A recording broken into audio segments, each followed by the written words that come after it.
Tā nav depresija, kas runā, tās ir dusmas, kas plēš līdz kaulu. Par to laiku, kad mājās bija klusums, kad tukšums bija kā trešais pie galda. Par to laiku, kad skapī karājās sēnas un vārdos valdīja varbūt, kad katrs solis skanēja kā lūgums un sapņus lika stūrī kā skolas soms. Tā nav depresija, kas runā, tās ir dusmas, kas stāsta par laiku, kad nebija nekā, tikai augstas sienas un kalendārs pliks. Un skolā ar pirkstu baksta tavu vārdu, tavu vaigu, tavus trūkumus, bet tagad mana balss ir rast kā krīcas, velku savu līniju pāri viņiem un mēliem.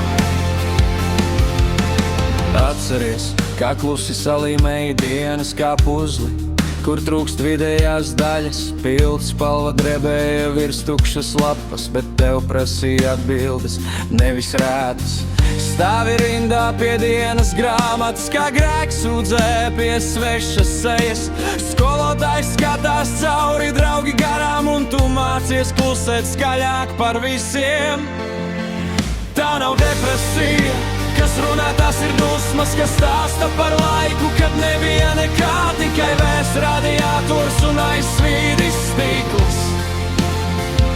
Un skolā ar pirkstu baksta kļūdu svītras tavā uzvārdā, bet tagad mana balss, kā sarkans pildspalvas striepiens, es pārakstu sevi pāri viņu burtiem. Tagad katra rēta man ir paraksts, katrs kliedziens iekšā, pielikts punkts, ja tu jautā, kas man iekšā grauž. Tā nav tumsā čukstoša balss, tās ir dusmas, kas beidzot mustas.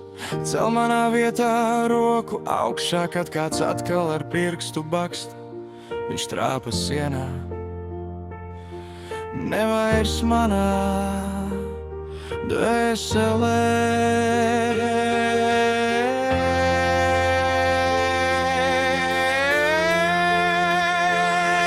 Tā nav depresija, kas runā, tās ir dusmas, kas stāsta par laiku, kad nebija nekā, un tomēr es izvilku sevi no tukšuma ārā. Un skolā ar pirkstu baksta, bet pirksts salūst pret manu mieru, jo tagad mana balss ir skaļāka par smiekliem, un katrs mans vārds tā ir atbilde pie tiem.